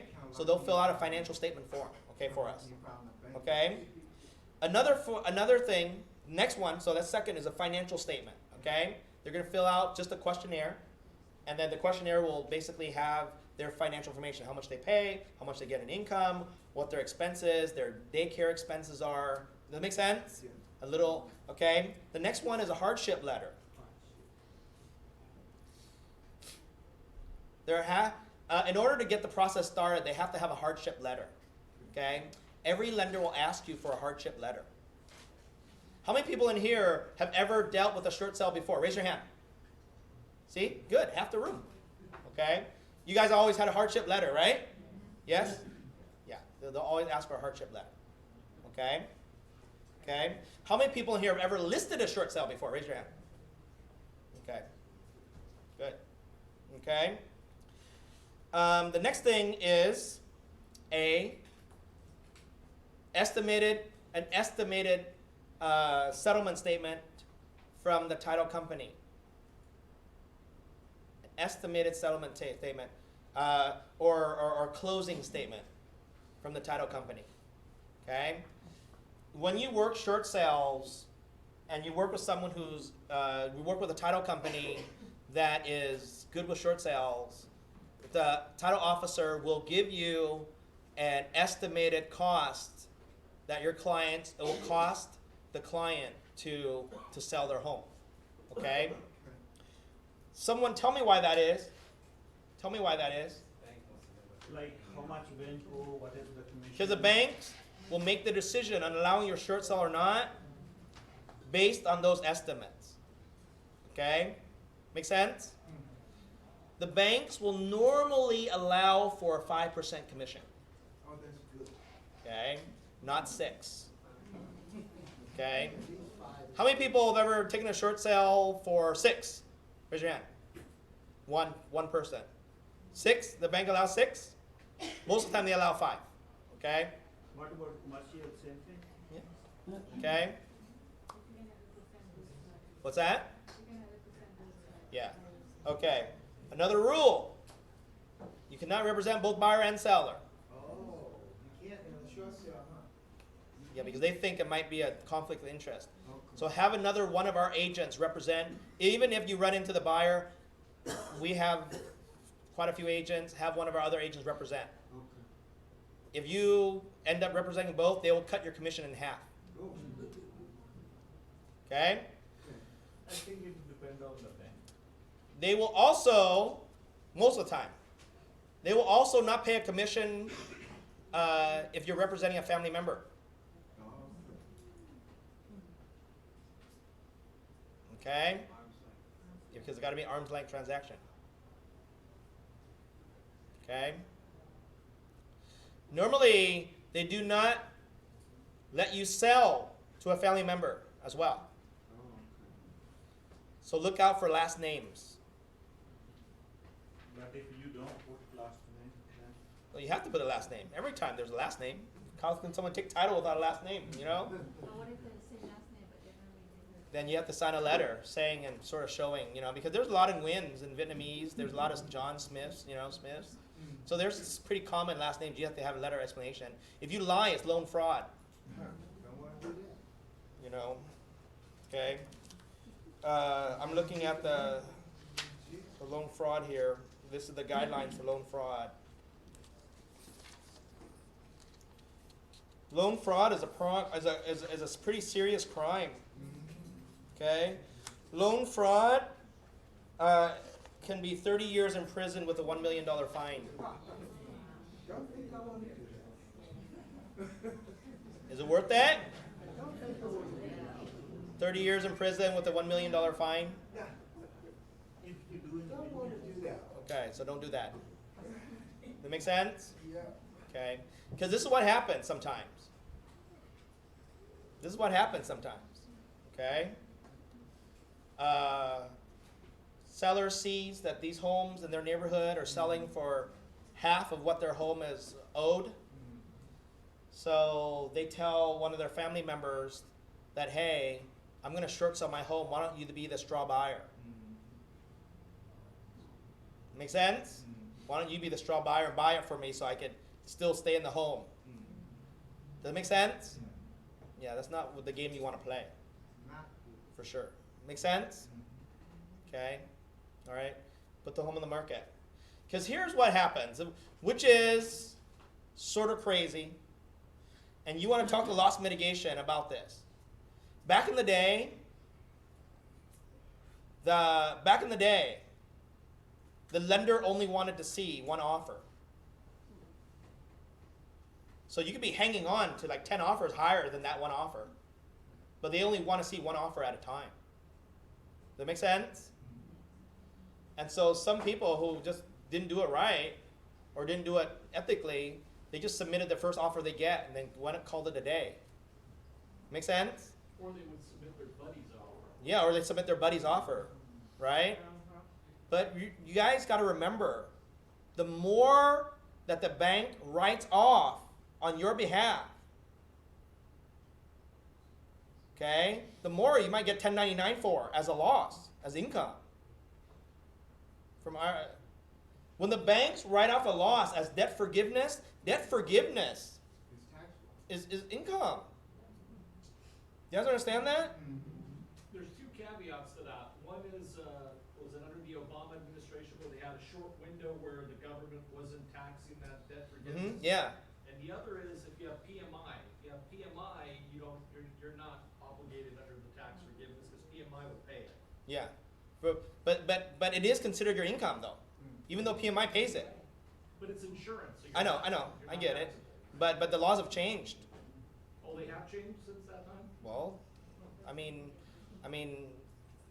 last I saw, the Obama administration no longer around. You know what I'm saying? Okay. So I mean, I haven't been super up to date, but I'm sure the CPAs know how it's handled. But technically speaking, when a bank writes off money that they've lent to you, okay, that money they lend to you is considered income, basically. But I'm not here to, and we are not here to give clients tax advice. And every person is in a different situation when they're in a short sale. But the advice you give them is you better talk to your CPA. You are going into a short sale. There is going to be debt forgiveness. You got to ask your CPA how you're going to deal with that debt forgiveness. And a lot of times, it's not going to affect you as much, but still, there's some. Okay, yes. You won't pay taxes unless you receive like 500,000 per couple or 250 per year. Okay. Yeah. Okay. Well, that's good. If it's your homestead. If it's a homestead, yeah. But what if it's not your homestead? What? What if it's not owner occupied? Well, then it's an investment. Yeah. You see what I'm saying? So that's why I'm saying talk to your CPA. I know the answer, but like I said, talk to your CPA. I have to leave it vague because we're not allowed to answer a tax question even if we know the answer. You guys understand that? I've had agents call me, ask me a tax question. I say, I'm not allowed to answer it. I might know the answer, but I'm not going to answer it. In this case, you got to talk to the CPA on that portion, okay? All right? So, but what I'm trying to say is that it's not in your, unless they're trying to commit fraud, and we don't deal with anyone that commits fraud. But like I said, 30 years in prison, $1 million fine. Why? Why? For a commission? No. For one commission? No. Okay? So never do that. Ever. Okay? But for these properties, you do need to get a hardship letter. Okay, so I'm continuing my list here, okay? So far I've given you 4 things. The authorization to speak to the authorization. Second one is a financial statement. Okay? The financial statement. Third is the hardship letter. Fourth is the title company estimate. Fifth, 2 years tax returns. They'll ask for 2 years tax returns. Okay, they'll ask for 2 years tax returns. 2 years. 2 years W-2s. 2 years. 2 year or 2 months, I think. They don't give you a monthly W-2. Okay. 2 months next day. Okay. Yeah. Okay. 2 years W-2s. All right. All right. A month worth of pay stubs. Not 2 months. 1 month worth of pay stubs. 2 months worth of bank statements. Okay, 2 months worth of bank statements. And last but not least, okay, a CMA on the property from you. A CMA on the property. I believe that if you could get these things together, you're going to look pretty darn professional. Right? Okay? If you have all these things already prepared, in that order, okay, then they're going to take you as an agent more seriously. But when you know how to get these things from your client and you know how to get it together, your client will refer you to all of their friends who are in the same position that they're in. I've helped, I've seen neighborhoods go through one agent at a time. You know, does it make sense? I mean, the whole neighborhood just goes to one agent, and you're doing 10, 20 of these listings. Okay? Because in reality, when the market hits, and it hits hard, it hits everyone. You understand that? Hits everyone. Okay? I mean, do you want to short sell your home now when you're thinking, hey, this is going to be a problem? Or you want to wait for the market to go down another 20% and then short sell then? Zero is still zero in your pocket, because short sale is meant to be zero. But you want to be negative 10,000 or negative 100,000 on your short sale. Because a negative 10,000, I don't think it's going to even dent, whatever your CPA is going to work with you on. But a negative $100,000, $200,000 might follow you for a long time. You understand that? It might follow you for a long time. Okay? It's debt forgiveness. Yes? Where do we find the short sale candidates? Huh? Where do we find these people Everywhere.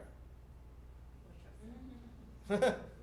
Everywhere. Because, some of them is not in default yet, but they're struggling so with. Oh yeah, everywhere. I mean, the thing is that normally in whole groups of areas, and then title companies can pull you a list of people that owe more than 95% on their home. Title companies can pull you a list of people where their loan amount is 95% of their home's value. You know what I'm saying? When this happens, everywhere is affected. I mean, let me ask everyone. When the market was bad, who was short selling their home? Everybody, right? And then when the market really got bad, the short sales went away. What crept in? Foreclosures. When the market goes down 5, 10%, you start seeing short sales everywhere. Okay? You know where you find them? On MLS. It's the people that their listings are sitting on the market for 40, 50 days, 60 days. Those are the next short sales. Okay? Yeah, matter of fact, you find a lot of short sales from people that own their home for less than 3 years. Okay, people that own their home for less than 3 years, they didn't have time to build equity in their home. You know what I'm saying? They didn't have time to build equity in their home. The thing is that, just remember, I mean, it's a sad reality. Is when the market goes down, unemployment rises. Is that right? The moment someone loses a job, they can't afford their home anymore because they needed those two incomes to afford that house. The moment one job is lost, then it becomes a hardship. You understand? The moment jobs are lost, people move to find new jobs. They need to sell. They can't pay for a mortgage here and then work in the Bay Area or vice versa. Okay? Unfortunately, we happen to be at a time where there's a big baby boomer society. In a baby boomer society, more people die because they're just aging out. Does it make sense? Okay? We live in a society here where people are living longer, but they're getting sicker and sicker and sicker, right? Do you know that more people in this world go bankrupt because of medical conditions than because of any kind of loss of job or death? More people go bankruptcy because of medical issues, not because of, does it make sense? So it's inevitable that there will be short sales coming up. Make sense? So is it good that you're starting to learn about this stuff now? Yes. Yeah. Okay? All right. So let's talk about writing an offer and submitting it to bank. Okay? All right? Okay. Now, when the bank knows that they start working with you on a short sale, there's nothing, technically, they do not approve your short sale until you actually have a real offer. Does that make sense? So you submit all this to them to start the process. Okay, and then your clients sign a listing agreement with you. So when you start this process, you will take a listing agreement. Make sense? Yeah. You will take a listing agreement. You don't want to start doing all this work if you're not having a listing agreement. No, not at all. right? So as you're doing this work and gathering everything, you're going to do a listing agreement with them. You get to show the listing agreement to the lender. Hey, I've listed this property. I have a sign out there. Here are my comps, okay? They're not going to give you, and they're not going to get it up to the person who approves the short sale until you actually have the offer. Once you have the offer, you send them the offer, the strength of the offer, and then you put together not an estimated, but, well, yeah, an estimated, but a very, very good estimate, a pretty clear estimate of how much the closing costs are going to be and how much it's going to cost. Make sense? Okay? And then, yes? Is that different from the one you will get from the title company? No, it's a different one because at first when you're starting out, you're giving them a rough estimate based on your comps. Once you get a real offer, right? Because the offer could be more, right? The offer could be more, or it could be less, okay? So if it's more or less, now that you have a price that someone is willing to buy the property for, that's when you have the title company redo the numbers to reflect the real price. Okay? Make sense? Okay? So when the offer comes in, okay, there are some short sale disclosures. Okay? There are short sale disclosures that you will have to have. Okay? There's called the SSIA form, which is the short sale information advisory. And then there is a short sale addendum, the SSA form, that needs to be signed and sent with the offer. When you list the property, you do have to list it as a short sale. Can you repeat what is SSI? SSIA is the short sale information advisory, and the SSA form, which is the short sale addendum. Okay, you need to have both those forms in your file. All right. Okay. What happens if another agent brings in the offer? Well, most of the time the other agent, because you can't represent the other client. So almost every time there's another agent, because you're not allowed to represent both buyer and seller. Okay, they want a different agent. Even if, let's say, they called you on an open house that you did, then you have one of our other agents write up the offer. Okay. Can the other agent represent if it's your family member? No, I mean that's an arm's length. If one of your family members buy it, Yeah, well, if you're the listing agent, one of your family members buy it, it's fine. yeah. But if the buyer is related to your seller, it's not.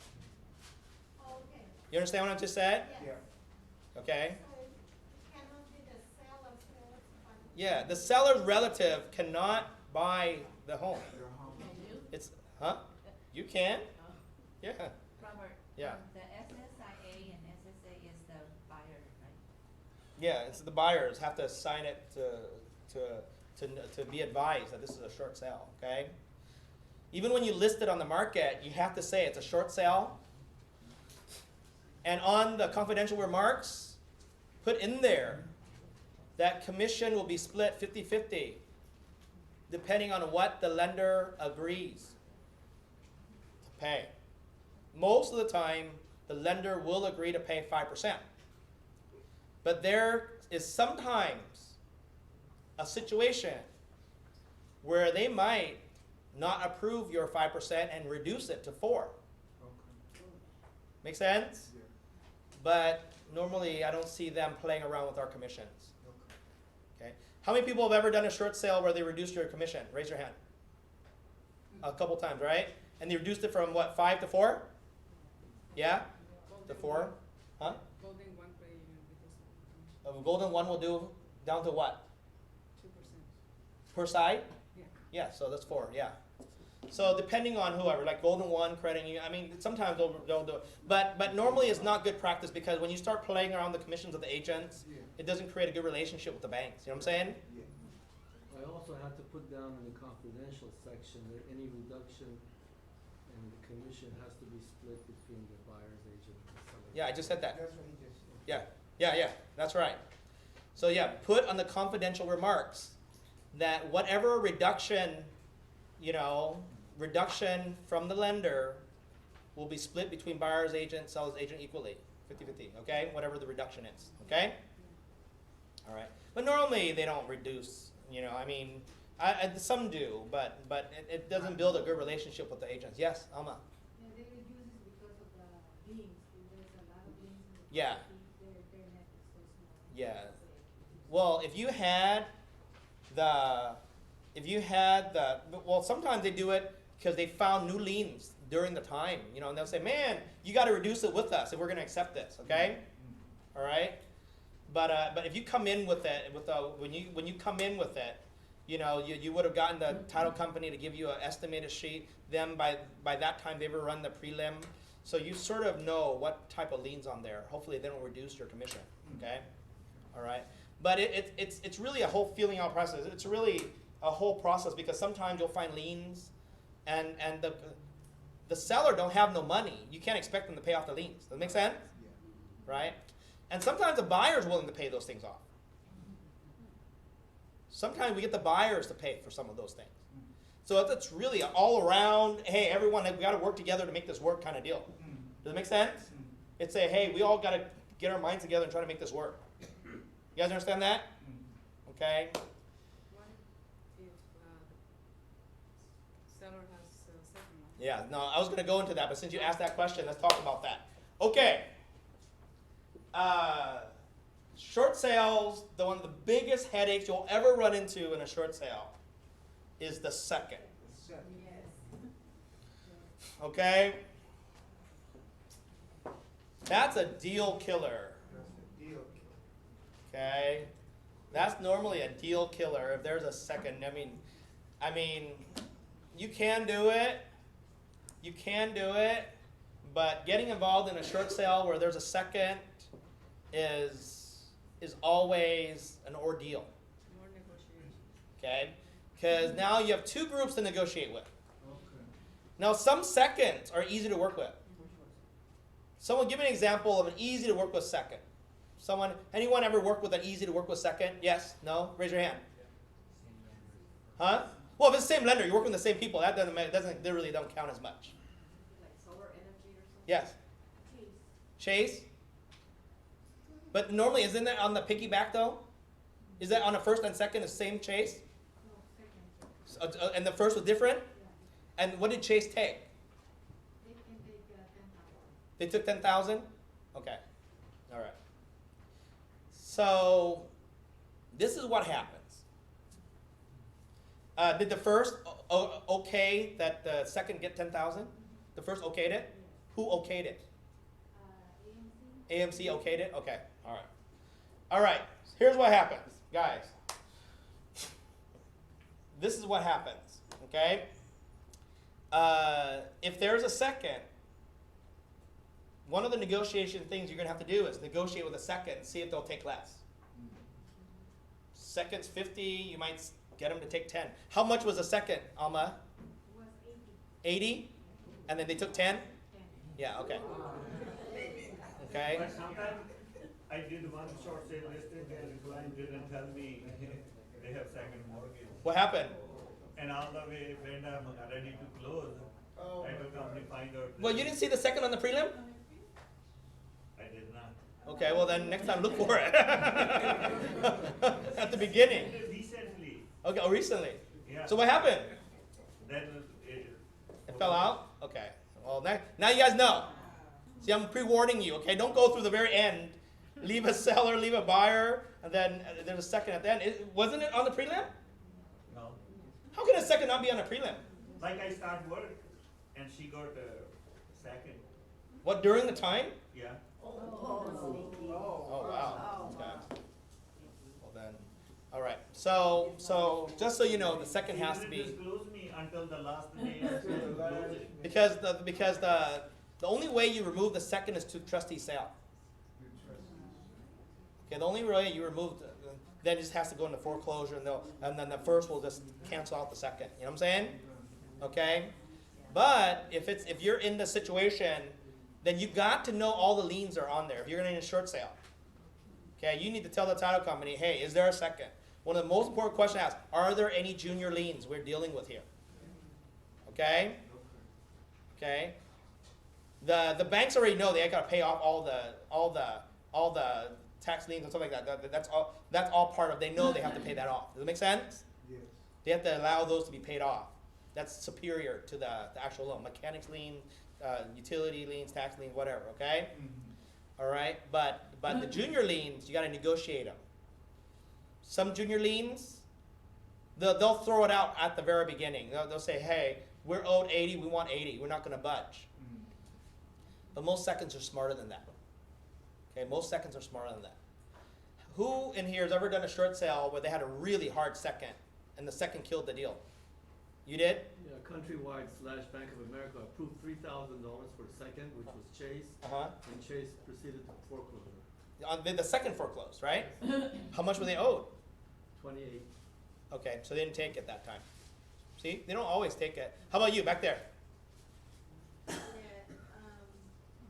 was Wells Fargo, and they had a second, Countrywide. Okay. And they just did not want to give in. How much was the second? The second was 55. And then what did the bank approve? You remember? They wanted to give them like 7. Okay, but they didn't take it. Okay. And I thought that was pretty good. Okay. 7, because usually it's about 5. Yeah.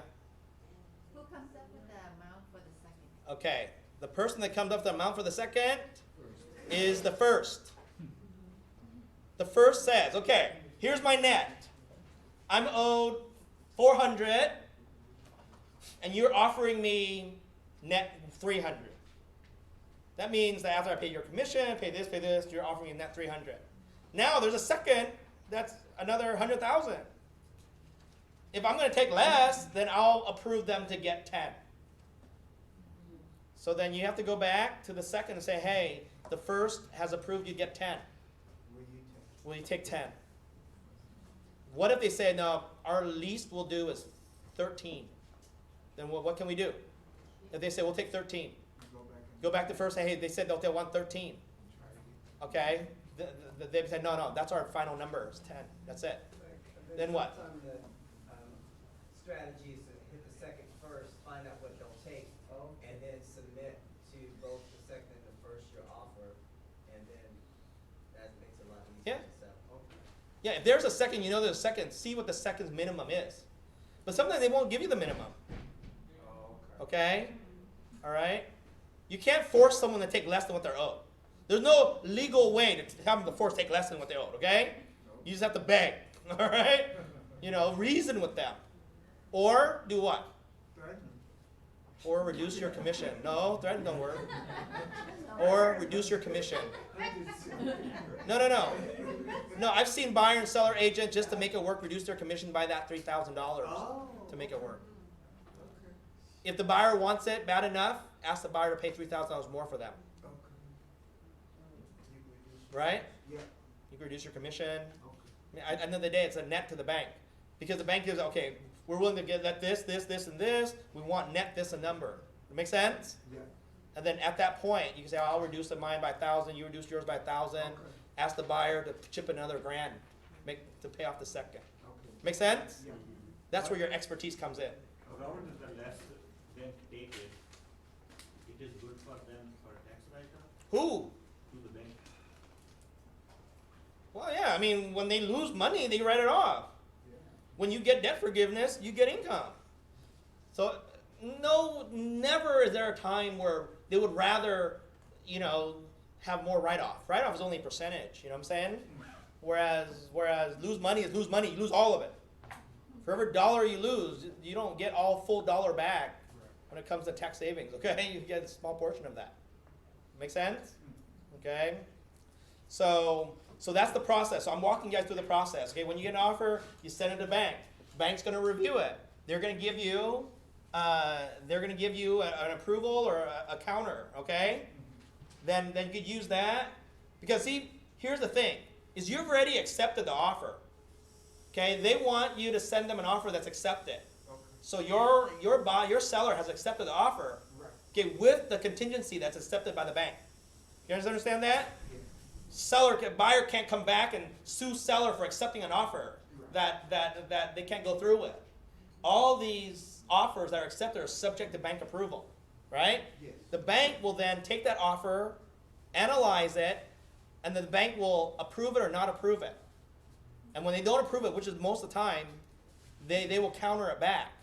So during that time, you're going to go back to the buyer's agent and say, hey, this is what the bank's agreed.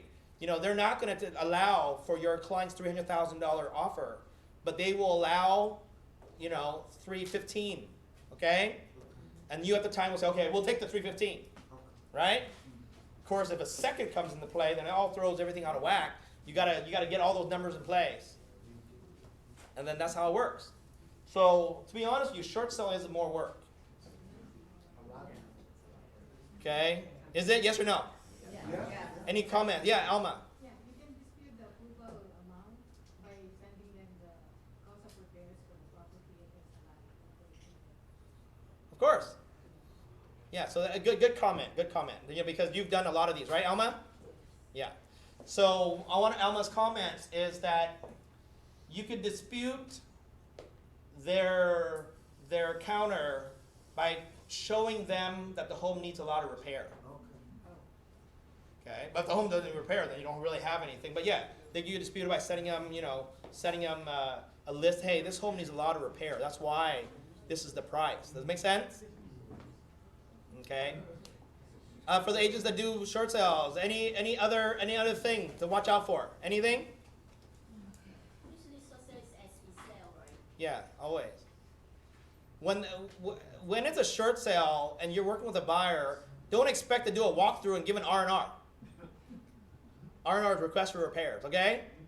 Don't, if you're gonna have your client buy a short sale, it's as is. Don't expect to do a home inspection and then send a whole list. There's no money for that. You guys understand that?